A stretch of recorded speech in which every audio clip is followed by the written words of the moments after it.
நண்பர்களே, உங்கள் அனைவருக்கும் இயேசுவின் நாமத்தில் வாழ்த்துக்களும் இறையாசிரும். இன்று ஜூன் மாதம் 22ஆம் தேதி 2025. இன்று திருச்சபையானது கிறிஸ்துவின் தூய்மை மிகு திருவுடல் திருரத்தம் பெருவிழாவை கொண்டாடுகிறது. இன்றைய விழாவினுடைய முக்கியத்துவம் என்ன?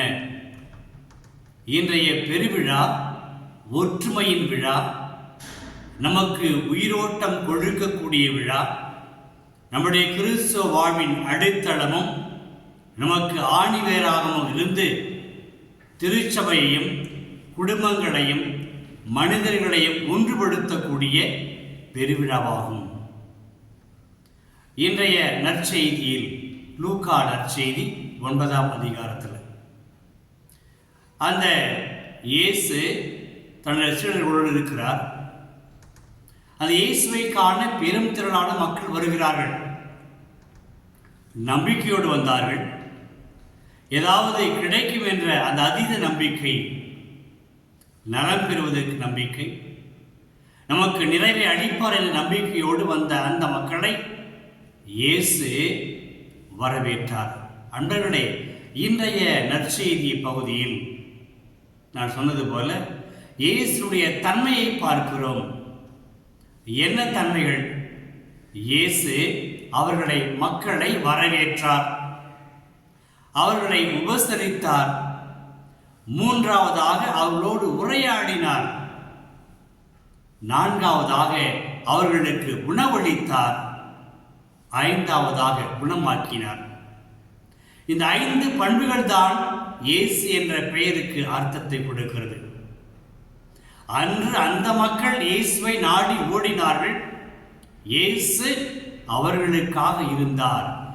நான் உங்களுக்காக இருக்கிறேன் என்ற அந்த உண்மையை விளக்கி சொல்லும்படியாக அவளை புன்முறுவலோடு அவர் வரவேற்கிறார். வாருங்கள், சுமை சுமந்து சோர்ந்து கிடப்பவர்களே, என்னிடம் வாருங்கள், நான் உங்களுக்கு இளைப்பாறுதல் கொடுப்பேன் என்று சொல்லி அன்போடு அவர்களை ஆற தழுவி அவர்களெல்லாம் வரவேற்கின்றார். அவரை சாந்தப்படுத்துகிறார். அது மட்டுமல்ல, அவர்களோடு உரையாடுகிறார், நேரத்தை செலவிடுகிறார். தனக்கு பணிகள் இருந்தால் கூட அந்த நேரத்தை மக்களுக்காக ஒதுக்கி வைத்துவிட்டு தன்னை பார்க்க வந்த, சந்திக்க வந்த அந்த மக்களுக்காக தன்னுடைய முழு நேரத்தை ஒதுக்கி அவரோடு உரையாடினார் என்று இறைவார்த்தை சொல்கிறது. தன்மையை பாருங்களேன். அந்த உரையாடும் பொழுது அந்த மக்களுக்கு நான் இருக்கிறேன், உங்கள் குறைகளை களைந்து தீர்க்க போட, உங்களுக்கு நம்பிக்கையூட்ட, உங்களோடு துணை நிற்க, உங்களுடைய அந்த இயலாமையில் நான் இருக்கிறேன் என்று சொல்லி அவர்களுக்கு நம்பிக்கை ஊட்டுகிறார். அந்த உரையாடல் அவளை முழுமையாக்குகிறது, அவளை மகிழ்ச்சிப்படுத்துகிறது. அது மட்டுமல்ல, அந்த மக்களுடைய உடல் குறைபாடுகளை இயேசு கண்டறிகிறார். அந்த உரையாடலின் பொழுது, மக்களோடு இருந்த பொழுது அவர்களுக்கு என்னென்ன உடல் குறைபாடுகள் இருக்கிறது, நோய்கள் இருக்கிறது என்பதையெல்லாம் கண்ட இயேசு அவற்றை குணப்படுத்துகிறார். இறைவார்த்தை சொல்கிறது, இயேசு அந்த குணமாக வேண்டியவர்களை குணமாக்கினார் என்று அழுத்தம் திருத்தமாக சொல்கிறது. ஆகவே இயேசுவை நாடி சென்றால் அவர் நம்மை புரிந்து கொண்டு வரவேற்று உபசரித்து உறவாடி நம்முடைய குறைகளை எல்லாம் தெரிந்து கொண்டு நம்மை குணமாக்கக்கூடிய வல்லமை படைத்தவர் இயேசு ஆண்டவர். அது மட்டுமல்ல, அவருடைய உடல் தேவையை புரிந்து கொள்கிறார். தனக்காக இவ்வளவு தூரம் வந்திருக்கிறார்கள், காத்து கிடந்தார்கள், அவளை எப்படி பசியோடு அனுப்புவது? எனவே ஒரு முடிவெடுத்து சீடர்களை பார்த்து, நீங்களே அவர்களுக்கு உணவு கொடுங்கள் என்று சொல்கிறார். சீடருடைய பதில் இயலாமையை காட்டியது. மாலை நேரம் ஆயிற்று, அவர்களை அனுப்பிவிடுங்கள், அவர்கள் வேறு எங்கு தங்கட்டும், கிராமங்களுக்கு பட்டி தொட்டிகளுக்கும் சென்று உணவு வாங்கிக் கொள்ளட்டும் என்றெல்லாம் சொல்லுகின்றனர். இயேசு இல்லை, நீங்கள் அவர்களுக்கு உணவு கொடுங்கள்.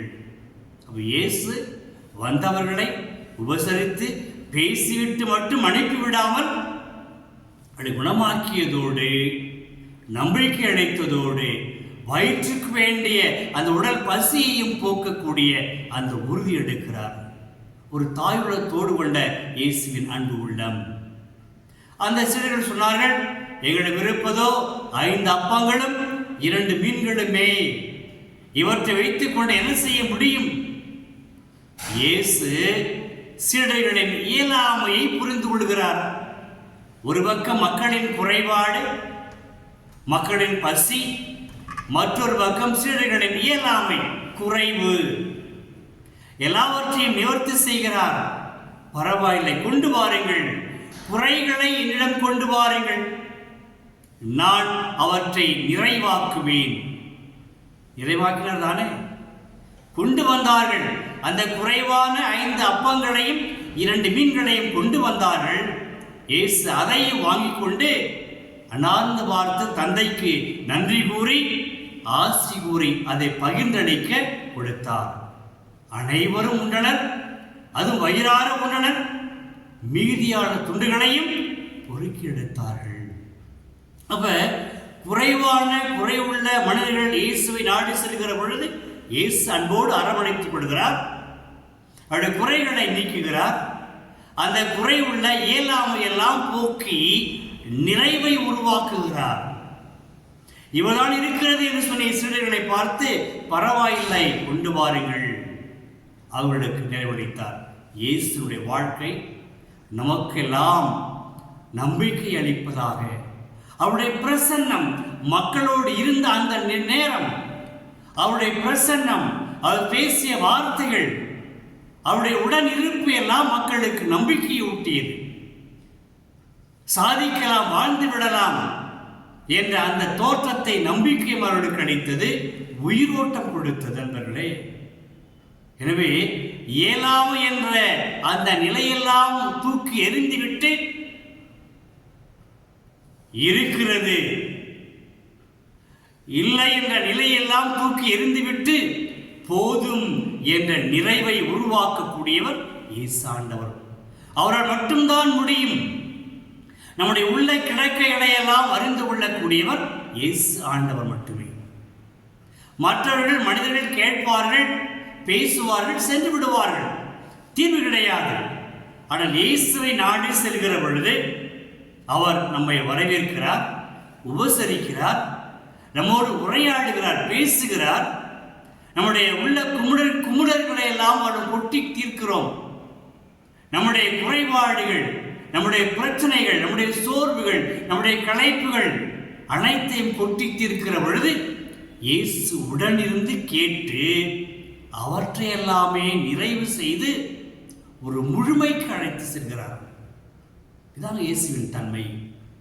அந்த கிறிஸ்துவின் திருவுடல் திரு ரத்தம் என்ற பெருவிழா இந்த நாளில் இயேசு நமக்கு கொடுக்கிற அற்புதமான செய்தி, நான் இருக்கிறேன், என்னை நாடி வருகின்ற ஒவ்வொருவருக்கும் நான் காத்து கொண்டிருக்கிறேன், நான் உங்களை வரவேற்பேன், உங்களை உபசரிப்பேன், உங்களோடு உரையாடுவேன், உங்களுடைய குறைகளை கேட்டறிந்து உங்கள் இல்லாமையை நான் நிறைவுள்ளதாக்குவேன், நான் உங்களை வாழ வைப்பேன், நான் உங்களுக்கு நம்பிக்கை அளிப்பேன், உங்களுக்கு உயிரோட்டத்தை கொடுப்பேன் என்று இன்றைய நாளில் நமக்கு சொல்கிறார்.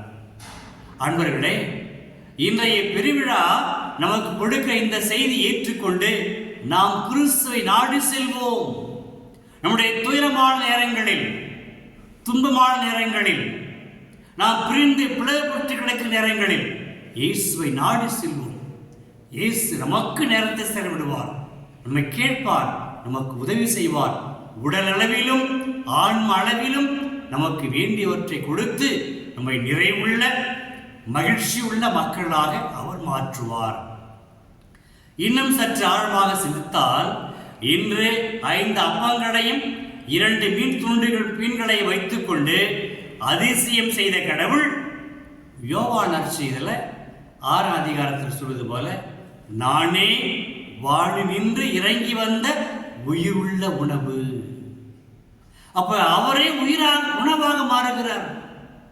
நாம் தேவையோடு நாடி செல்கிற பொழுது இயேசுவே நம்முடைய பலமாக, நம்முடைய உயிராக, நம்முடைய உணவாக மாறி நமக்கு வாழ்வு கொடுக்கிறார். இந்த செய்தி ஏற்று எல்லா சூழ்நிலையிலும் நண்பர்களே, நம்முடைய வாழ்க்கை சூழல் ஒருபோதும் ஒரே நிலையில் இருப்பதே கிடையாது. ஏற்றங்கள் இறக்கங்கள், ஏற்றங்கள் இறக்கங்கள், மாற்றங்கள் வந்து கொண்டே இருக்கிறது. நாம் தளர்ந்து விட வேண்டாம், சோர்ந்து போக வேண்டாம். இயேசுவை நாடி செல்வோம். இயேசு நமக்காக காத்து கொண்டிருக்கிறார். நம்மை உபசரிக்க, நம்மோடு உரையாட, நம்மோடு உடனிருக்க, நம்மை குணமாக்க, நமக்கு உணவளிக்க, நமக்கு வாழ்வு கொடுக்க இயேசு இருக்கிறார். அவரை நாடி செல்வோம், வாழ்வு பெறுவோம். ஜெபிப்போமா? அன்புள்ள இயேசுவை உம்மை வாழ்த்துகிறோம், போற்றுகிறோம், ஆராதிக்கிறோம். இந்த அருமையான பெருவிழாவில் நாங்கள் உம்மை தியானிப்பதற்கும் உம்மை நாடி வருவதற்கும் ஆசிக்கிறோம். உம்மை நாடி வந்திருக்கிறோம், உம்மோடு உரையாட விரும்புகிறோம். எங்களை உடல் ரீதியாக குணமாக்கும், எங்களுடைய குறைபாடுகளை எல்லாம் முழுமையாக்கும். எங்கள் குறைபாடுகளை கடைந்து, என்னுடைய இயலாமையெல்லாம் கடைந்து, நிறைவுள்ள மனிதர்களாக, மகிழ்ச்சி அடைந்த மக்களாக, உமது அன்பர்களாக, பிள்ளைகளாக வாழக்கூடிய வரத்தை எங்களுக்கு தாரும். நாங்கள் ஒருபோதும் உம்மை விட்டு பிரிய விடாதையும், எப்போதும் எல்லா நேரத்திலும், குறிப்பாக துயரமான நேரங்களில் உம்மை நாடி வரக்கூடிய அந்த மன துணிச்சலை எங்களுக்கு தாரும் தந்தையே. ஆமீன். இவற்றை மகன் இயேசு வழியாக கேட்கிறோம் தந்தையே. ஆமீன், ஆமீன். விதைக்கின்றே